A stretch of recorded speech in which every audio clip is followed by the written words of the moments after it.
Today on an all-new Dr. Phil. You said you were abducted, sex trafficked, spent your birthday chained to a bed. Megan would reveal even more news that would change everything. Oh my God. You're hearing this for the first time.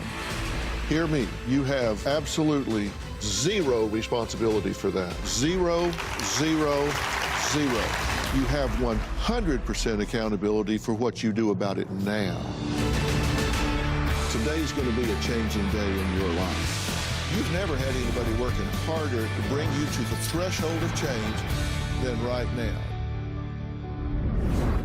26-year-old Megan claims from the age of 7, she was repeatedly sexually abused and raped. Megan says the two people who adopted her and were supposed to protect her threw her out onto the streets where she was raped over 100 times. If that wasn't shocking enough, Megan says she spent her 21st birthday chained to a bed, having been abducted, beaten, and sex trafficked. Megan's mother, Beth, emailed me for help. She says even though her daughter's trauma left her non-functioning, Megan needs to pull herself together and get a job because she and her husband, Steve, are done bankrolling her. Take a look. I feel like my daughter, Megan, is traumatized and a complete mess. Our daughter's dysfunction has turned our lives upside down. I admit it, I feel like I'm the daughter from hell. I am one of those daughters that you only hear about on TV. By the time Megan was a senior in high school, she was out of control.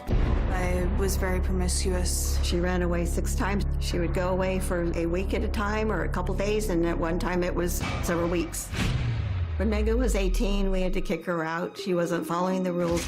At the time, it was a joint decision. It was a tough love situation. Since we kicked Megan out, she has lived in cars. Parks with boyfriends, with the boyfriend's family. She was making bad choices. She was telling us about being abused and being raped. It was painful. I've probably been pregnant over 12 times. With several abortions and numerous miscarriages. Anything we tried to do would backfire.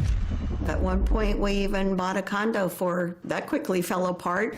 I was always partying and hanging out with friends, living the good life. We told Megan she had to get out. I left a picture frame with a knife through my mom's face and a poem that read basically, "Screw you guys."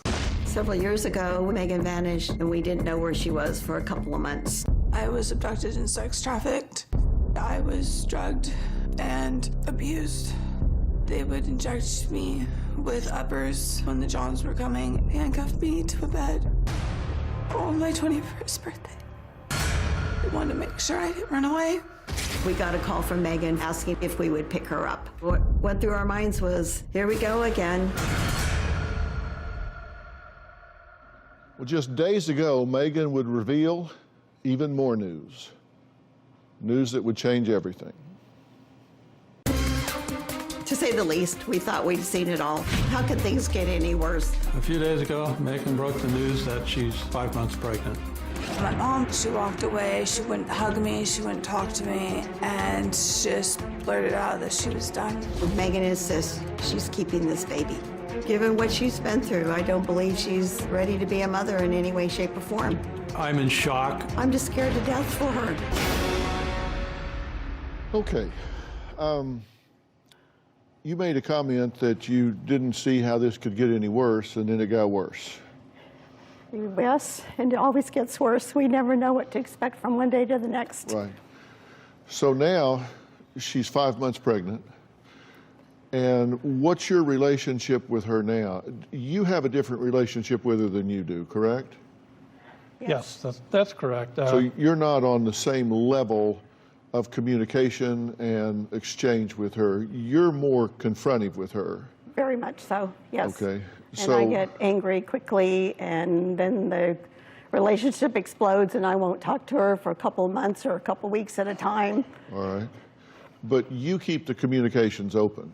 I do generally. All right. Although I've lost contact to her for certain situations, but all right. It's there. And she feels that you two are both to blame for the situation she's in.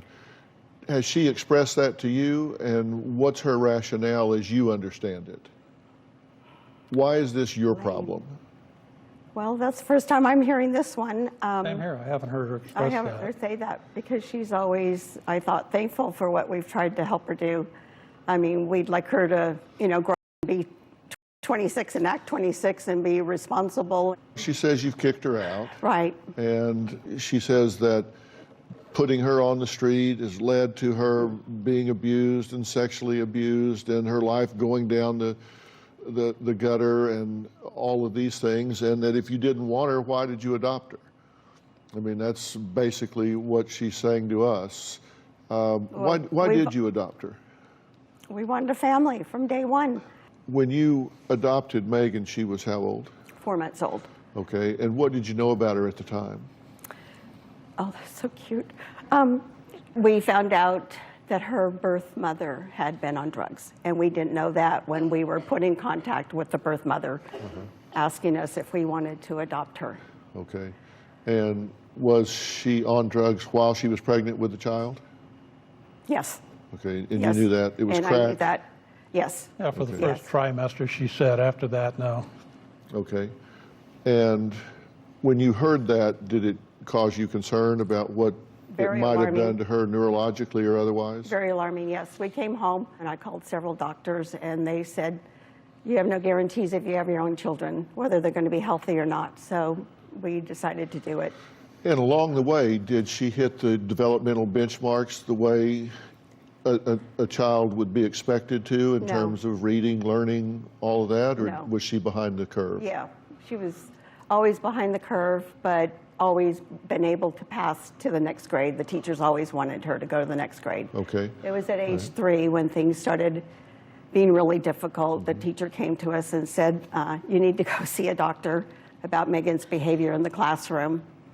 Okay, and my point is, do you believe that there are neurological, physiological differences with her because of her environment in utero?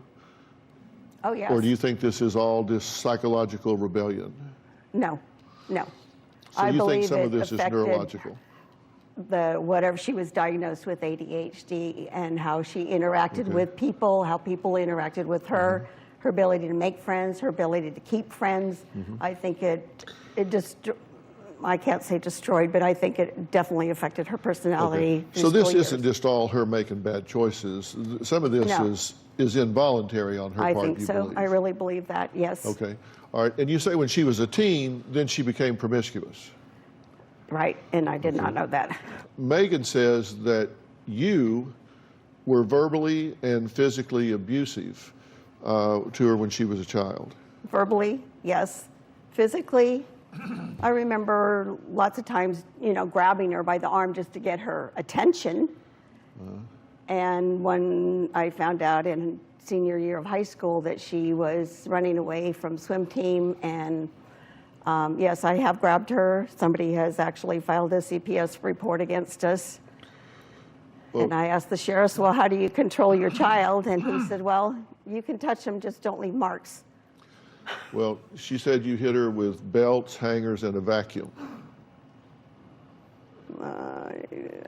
I have hit her. Yes, I have hit her. I don't remember a vacuum, but okay. I did use belt, yes. And I have washed her mouth out with soap, yes. And I'm just telling you so you can clarify this or debunk it. What I just want to know what I'm dealing with. Right. She said that you would wait for your husband to go out of town on trips because you were an airline pilot, correct? I was, yes. And that's when you would aggress against her, and you would do it in such a way that any marks would disappear by the time he got home. No, that's true. You saw bruises on her arms. Yes, I've seen some bruises, yeah. And you said, when I said verbally and physically, you said verbally yes, and then physically you had to think about. What kind of verbal abuse did you heap upon her? I would yell and scream a lot. So there It were just- times that this was a combat zone. Oh, Oh, yeah. every night. Yeah, okay. So it didn't start out that way. Okay. It just built. It just built and built and built and built. And then Okay. school was, you know, behaviors at school, not following our rules. I mean, we weren't terribly strict, but we did have rules. We were strict. And it seemed like a lot of children's parents were not. Okay, we're going to take a break. When we come back, we're going to meet Megan, who says her mother, Beth, is a lunatic. And there's a good reason why she calls her the devil. Now, that's her side of it, and I think you've agreed that there have been some combative times, but I don't think you're confessing to being a lunatic. But that's her description, and we'll give you a chance to respond to everything. And then I'm going to tell you why I want to be transparent about all this. We'll be right back.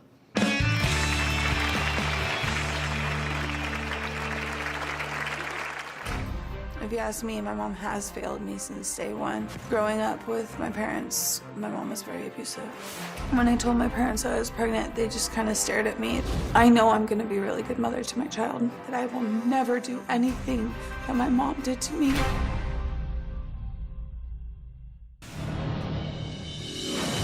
When it comes to Megan, we have absolutely enabled her. For the past 3 years, my husband and I have supported Megan. We pay for everything. She's 26 years old and we're still taking care of her. My mom belittles me. She makes me feel like I'm a charity case. My mindset is to keep her off the street, to try to protect her from further abuse.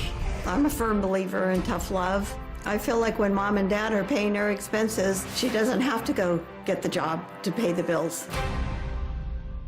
Well, not only does Megan claim she was sexually abused as a child and repeatedly raped, she also says that she woke up on her 21st birthday to find herself chained to a bed, having just been sex trafficked. Now, Megan says her family let her down when she needed them the most.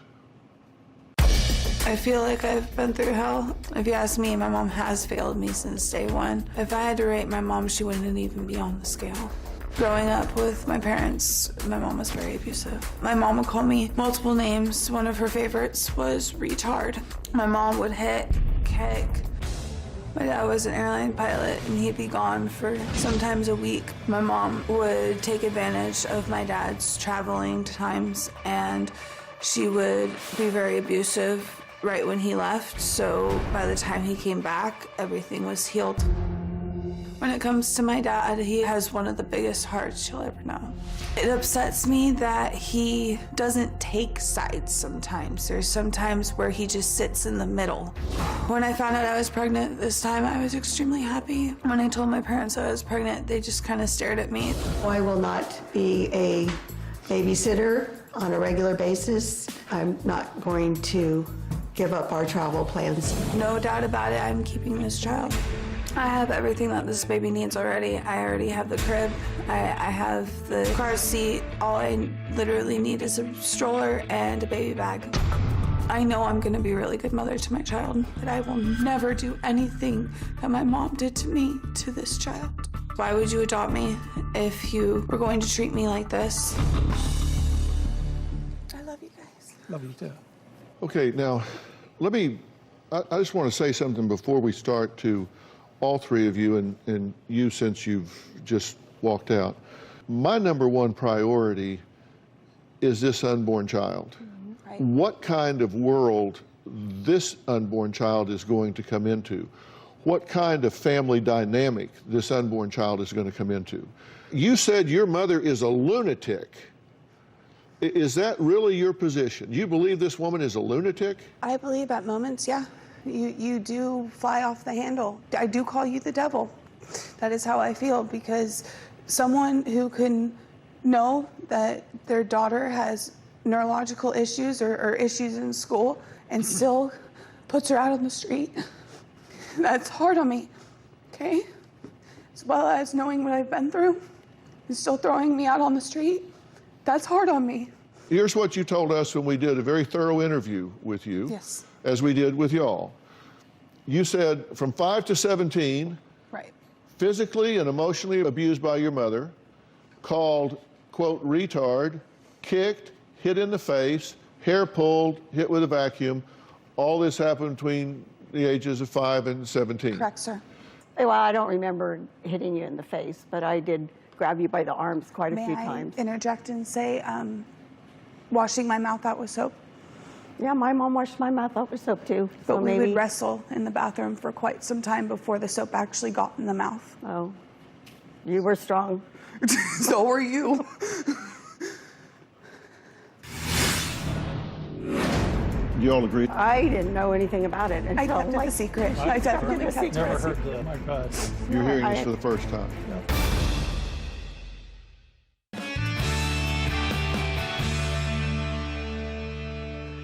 Okay, ages 7 to 9, you say you were repeatedly sexually abused. Yeah. But to add on to that, I also did put myself in those situations, to be honest, how I feel, because I was young and I did not really know what sex was or how to be treated towards a man, and a man treats me, you know. So I did kind of put myself out there maybe a little bit more than I should have. Well, no, that's not No. true at all. That's not right, Megan. That's not true at all. None of this was their fault. Do you all agree that that happened? I didn't know anything about it until I kept it a secret. I definitely kept it Never a heard secret. this. No. Yeah. Oh my God. I have You're no. hearing this for the first time. Well, a couple days ago. Hear me. You have absolutely zero responsibility for that. Zero responsibility for that.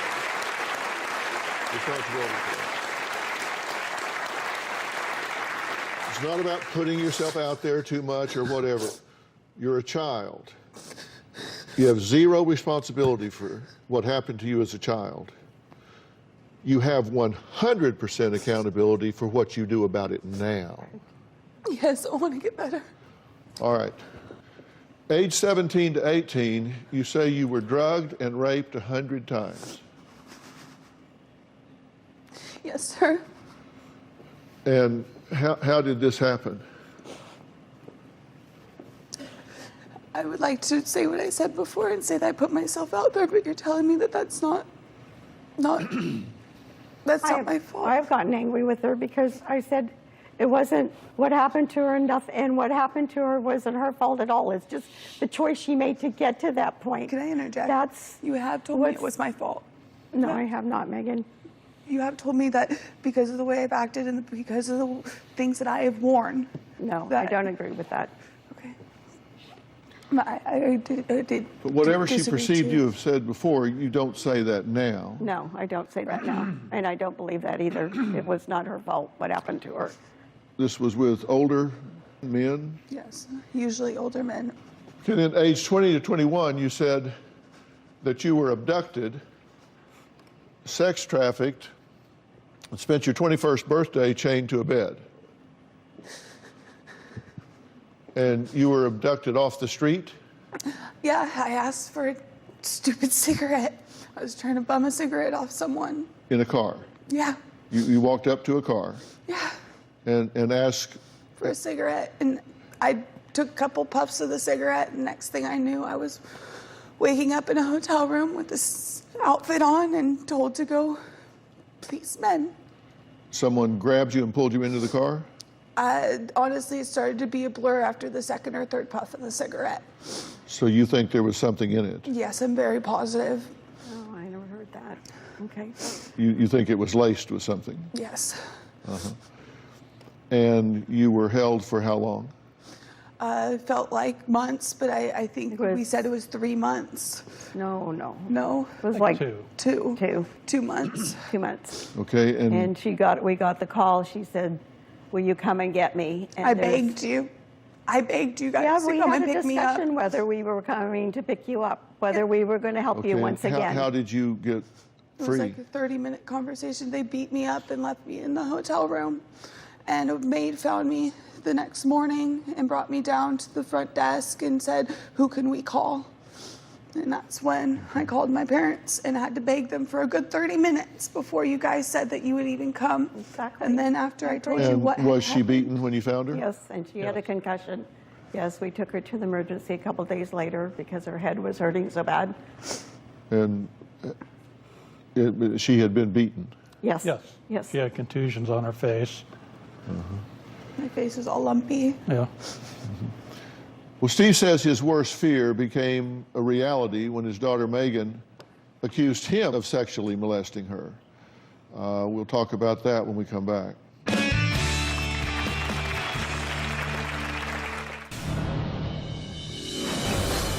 years ago, Megan accused her dad of touching her inappropriately. Megan accused me of molesting her at one point. Well, the allegations Megan made against me just devastated me at the time, and it took me a while before I even wanted to be alone with her. They accused my dad of being one of the guys that would pay for me when I was abducted. The trauma that I had been through, I was creating lies inside my head. The truth finally came out, and she admitted that this was not something that occurred. We've had to go to counseling to deal with her drama. Well, Megan says that after she accused her father of sexually molesting her, she withdrew the claim and apologized. So what was the motive behind these allegations? I was really messed up in the head when I came back, and I thought that he was somebody that would pay for women. And there was a time when we were all at Christmas, and I was in the bathroom, and I thought that I told you to not come in, and someone's in here, and then you pushed it open and said, "Oh, sorry, you're in there." And to me, because of what I had been through, I thought that you were trying to push the door open and trying to come in. I now know that that is not true. I now know that I was really messed up and I really needed counseling at that time. And I'm sorry for accusing you of that. But yes, at the time, I honestly believed that you were one of them. And I'm really sorry. You're very clear that you make no allegation towards your father whatsoever of ever molesting you or being sexually inappropriate with you in any way whatsoever. No. Now, your greatest fear is that your parents are going to disown you because you're pregnant. I want them to know their grandchild. I want you guys to be a part of their life. Like, I want you to be there. I'm not asking you to be a babysitter because that's too much to ask of you. I am 26 years old and I need to take this on because I am the mother. But I would love you guys to be a part of your grandchild's life. But they pay your bills, and you're afraid if they don't stay in your life, that when that baby's born, you're not going to be in the delivery room alone because you're afraid that Child Protective Services is going to be there with you, and they're going to take that baby. Yes, I'm very scared of that. And why would they do that? Because, have you seen my home? Well, let's take a look at your home. I am a hoarder, and that is obvious, and I guess I don't like to clean, now do I? Well, that would be an understatement. Kidding. What is this room? My bedroom / living room. Do you Sleep there? go Yeah. in this room? I don't. That's my bed. Do you lay down in here? Dr. Phil, she was supposed to be working, paying the bills, and we were going to actually fix this place up. It actually looked better. This is the room we started with. But when she quit working and lost the job, and we were paying her bills, we put our foot down and said we weren't going to continue fixing this up. We weren't going to upgrade it. She was supposed to pay for the expenses. We basically have paid for a car. We have, and I'm tired of supporting her. I really am. You're 26 and you're going to have a baby. And I am angry. For 5 months now, she has hid this. It's a nightmare. It is. Our relationship isn't what it should be either at this point. And what I want to say is I did not tell them because I was scared that they were going to stop supporting me, paying my bills, paying for my food and everything like they are right now. And the only thing I could think of was my child and making sure that I was able to get the items that I needed to be able to give my child a good life. Megan says that she has a lot of unanswered questions for her mother. I wonder if she still has those questions or not, and if so, we're going to click through those, at least the top ones on the list, and then I'm going to start talking about what I think needs to happen here, because I have a very clear view of what needs to happen here, in my opinion. We'll be right back.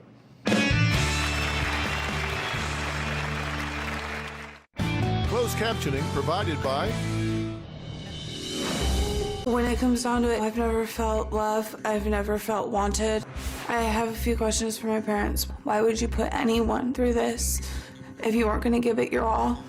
Why would you kick me out of the house when you know all of the things that I had been through. And why did you give up on me? And why didn't you just give me another chance to show you that I really do want to be a part of this family? Why would you ever make anyone feel so worthless?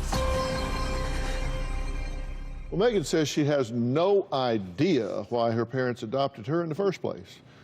And I think I've asked you those questions before, and I don't know if I've ever gotten a really good answer. So I ask it again. Why did you guys adopt me and put me through this? Of me getting kicked out and me going through all of this, and when I would come back and tell you what I've been through, you would kick me out again. Maybe not then, maybe a couple weeks to months later. And I have a really big question for you, Mom. Why did you tell me I wasn't your daughter for a year? Why did you disown me? I saw you. When I couldn't talk to you? I saw you out Because front. I was emotionally broken, Megan. I couldn't deal with this. How do you think I felt? I know how you feel. I know now how you feel. I've always loved you, Megan. But if you were emotionally broken at the time, why didn't you think I was? Well, I probably knew you were, but I couldn't handle it. I am That's so the part broken, of I can't bringing up handle the children, chaos Mom. anymore, the drama anymore, your choices anymore. And Megan, we adopted you because we wanted a family, not just one child, but more than one child. And you and your brother never got along. It's been the school issues, it's been I know, daily I'm not a drama and princess. chaos every single day. I love you, Megan, and I want you in my life, but we I'm need just help. destroyed at this point. I don't know where to go. Okay. And Megan, I've never not loved you. Okay? Okay. You've been loved the second I brought you home in an airplane, okay? That we couldn't get along and that it was driving us apart, and with all the challenges we faced with doing homework on a night-to-night basis with you, I mean, it really created a horrible family dynamic. But during all that time, I've loved you. And that's why you keep coming back time after time after time, because that's why we continue helping. we keep doing that because we love you, and I want the hoping best it's gonna for you. change. And Well, let's start now. Let's start the change yeah, now. we do. Please. Did you get your answer? Yes, sir, I did. What was the answer that you got? That I was wrong, that you guys do love me, and that you did want to start a family, and that life happens. I would have done something completely different if I had a parenting handbook that gave me, say, oh, your child does this, A, B, C. Go ahead. I actually wrote that. It's called Family First. Where was that book when we needed it? I do have that. There is And I read it. I did write it. It's called Family First, and there is a chapter in there called Reparenting. Is that what we're So doing now? you get a second bite at the apple. So they do come with a manual. I'm But going to need one of those. you do, yes, you do. That's it, Family First. You said she's made a lot of really bad choices. You've made a lot of really Yes, I bad have. choices along the way, and the good thing about it is you're willing to sit here today and acknowledge that and say, yes, I did yell, I did scream, I did hit, I did things I should not have done. That is no way to parent a child. Right. And I can see that now, but I have the result of this, and I don't know what to do about this. And I also hear you saying, I don't want to compound the problem by continuing to make errors. And I don't want you parenting out of guilt and continuing to compound the issue. And I'm going to put some verbs in my sentences and tell you what needs to happen so this child is born into a family of joy and peace instead of chaos and turmoil. We'll be right back.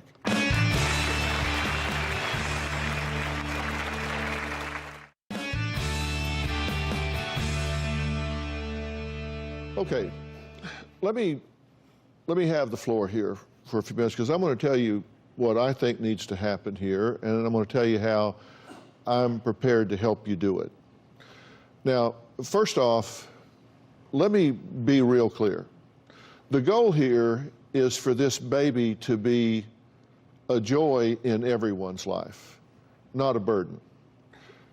You're the mother, this is your baby, and you need to configure yourself in a way that you can raise this baby, be responsible for this baby, nurture this baby, and teach this baby what it needs to grow into a toddler and a child and a teen and be a contributing member of this society. That's your job.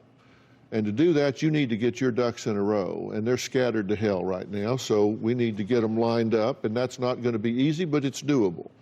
You guys can be part of the solution here. You've been part of the problem, so it's time to be part of the solution. Long suffering is not fixing. Long suffering, what she's been doing, long suffering, what y'all been living, is not contributing to a solution. That's just long suffering. And doing the right thing for 6 months can overcome doing the wrong thing for 6 years. If you'll just do the right thing. Time heals nothing. Doing the right thing can heal everything. And that's what I want to happen. Look, you guys are at a time in your life where you've looked forward to relaxing and enjoying. And I know how airlines work. You've been an airline pilot. You guys can fly all over the world and see the world and enjoy. And you ought to be able to go to Rome and be able to FaceTime back and see the baby and everybody laughing and having some joy. Right. You're not wondering like, oh God, what now? We don't want that anymore. Wouldn't it be nice if when your FaceTime went off, you said, hey, maybe it's the baby, we get to see the baby. Yeah. Instead of like, well, what is it now? Now, you got to be willing to put some effort in to get there. And to do that, we've got to create a new history, because it's true. The best predictor of future behavior is relevant past behavior. And so right now, the best predictor of what's going to happen in the next couple of years is what's happened in the last couple of years. And that's going to be true unless something happens to change the flow of things. And I want this, you being here today, to be the first step in something happening to change the way this river flows. Yeah. And to change the way a river flows takes something significant to happen. And this is something that you need to work at with a plan. There needs to be a family plan put in place here. And this begins with you. Okay, this begins with you. This place you're living, looking like that. It's not okay. That's okay? That's putting it mildly. That's just, I mean, come on. And by the way, you're not a hoarder. You're not, I'm sorry, I know a hoarder when I see one. You're not a hoarder, you're lazy. Okay? So yesterday she tells us, let's get together, Mom, let's go through this stuff. I go, this is not my stuff to go through. Correction, I did not ask you, I asked Dad. You need to clean this place up. Yes. Because, let me tell you, I'm trained in forensic psychology, and that means making determinations sometimes about fitness of a parent. You don't want somebody doing a home visit. Like that, no. No, you don't. In fact, you want to burn those pictures. And you want to clean that place up. You're not working right now. You need to clean that place up so it is sanitary, because that is what your mind looks like right now. That's what your emotions look like right now. That is a mirror to your life. Yes, it is. So we're going to clean that up and get that organized, okay? And I will get you some help doing that. I will send over a service that's going to help you do that. All right? Closed captioning provided by... We're going to do some family counseling here, just as though you were still all under one roof, because there are going to be some guidelines here. We're going to stop talking about topics and start dealing with issues. Topics are what happened today, who said what to who did it, that stuff changes every day. The underlying issues here are what are really important. And that is what this family is going to be based on. They didn't adopt you because they didn't want a child. They adopted you because they did want a child. You are not a child now. You are an adult, but you're their adult child. And they have the right to expect you to do certain things if you want to be in their life. And you have the right to expect them to honor certain things about you in your life if they're going to be in your life. And those are what we call boundaries. Boundaries and expectations. And those things are going to need to be defined, and we're going to start conducting ourselves in a way where we treat each other with dignity and respect. And there's going to be a requirement for you to do a lot of forgiveness of these people and their flaws and fallacies, and they're going to have to do a lot of forgiveness of you with the hell that you've brought into their lives. But then we're going to hit the reset button and start working forward with the help of very trained, highly skilled professionals that structure this in a way where it moves forward. Putting you on the street is not required. Continuing to support you for the rest of your life financially is not required. We are going to set up a goal that has a date certain down the road where you are going to be independent. And it's not just going to be you have now until then to do it. We're going to set up the steps for you to achieve that. And you're going to have to be facing some new things like childcare and all of this. That's all doable. These are not built-in babysitters. They're there to spoil this child when you're not looking. But there will be times that you're going to need childcare because you're going to be a working mother. And all of this is going to start and end with you.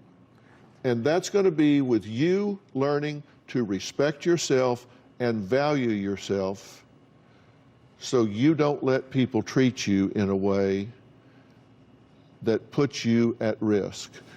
You are a mother, and you're the only mother this child is ever going to have, and you need to treat her with dignity and respect. Value her safety, and require her to do what she needs to be this child's mother. And you're going to need some help working that out and putting the past in your rearview mirror. Because if you live your life looking over your shoulder, then your past does become your future, and we're not going to let that happen. Okay? Now, I'm going to get you some professionals to come in here and work on this.